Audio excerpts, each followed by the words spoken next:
Imagine you could unlock the other 90% of your brain. You'd be basically superhuman, right? That is the pitch behind two blockbuster Hollywood films, a billion-dollar supplement industry, and one of the most stubbornly persistent facts in popular science. There's just one problem. It is completely made up. Let's prove it. Here is the claim in its classic form. Humans only use 10% of their brains. The other 90% just sits there, dark, dormant, waiting to be switched on. It sounds like a secret your biology teacher was keeping from you, and people really believe it. A survey published in 2014 found that around 65% of the American general public still accepts it as fact.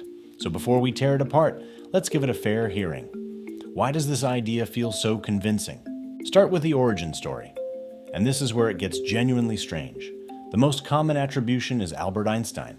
He supposedly said it. Except no verified Einstein text contains this claim. It is fabricated, full stop.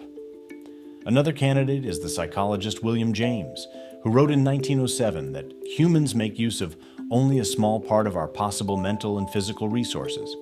True, but he was talking about motivation and willpower, not brain anatomy, and he never mentioned 10%. Self-help writers of the early 20th century grabbed that vague metaphor, bolted a number onto it, and fed it into a printing press. The telephone game of pseudoscience had officially begun. And once a juicy idea is out there, especially one that flatters us with hidden potential, it takes on a life of its own. But the myth also got a genuine boost from real science, just badly misread.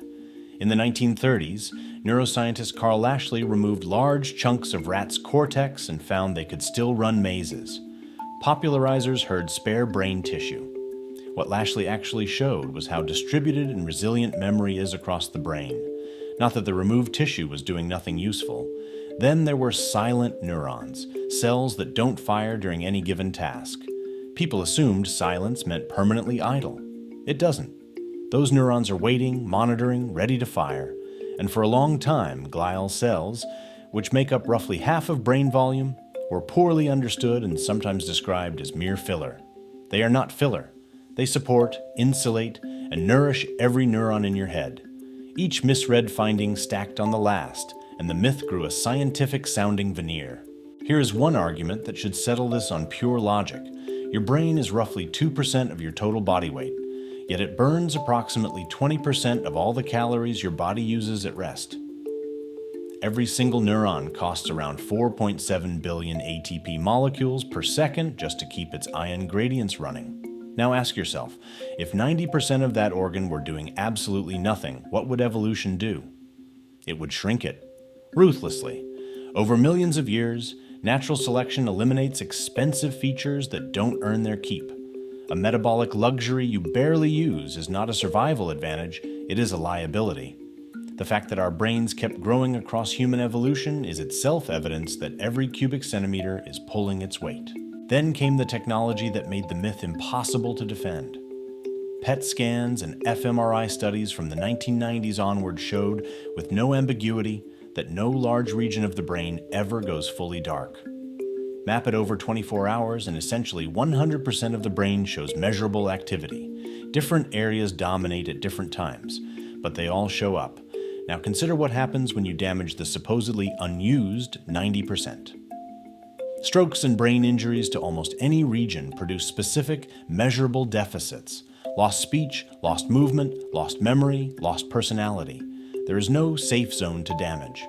The cerebellum alone contains roughly 69 billion neurons, about 80% of all the neurons in your brain, and it never stops working. If 90% of the brain were truly redundant, a stroke would be like deleting a backup file. It is not. Ask anyone who has had one. And if you need one final piece of evidence, look at your brain during sleep. Intuition says a sleeping brain is a resting brain. Science says the opposite. In 2001, neuroscientist Marcus Rachel at Washington University discovered the default mode network, a collection of brain regions that actually increase their activity when you close your eyes and stop focusing on a task. Your daydreaming brain is not offline. It is running hard. Then in 2013, researchers found that the brain's glymphatic system, A waste clearance highway that flushes toxic proteins like beta amyloid operates at nearly 10 times the rate during sleep than during waking hours. The resting brain is doing critical maintenance work. Skimp on sleep and those toxins accumulate. The brain is never just sitting there. So why won't this myth die? Because it is enormously profitable. The film Lucy in 2014 built its entire plot around the 10% premise and grossed $458 million worldwide. Limitless did the same in 2011 for another $160 million. Supplement companies hawk cognitive enhancers with the implicit promise of unlocking what's already there. A 2014 academic survey found that nearly half of teachers in the UK and Netherlands still endorsed the myth.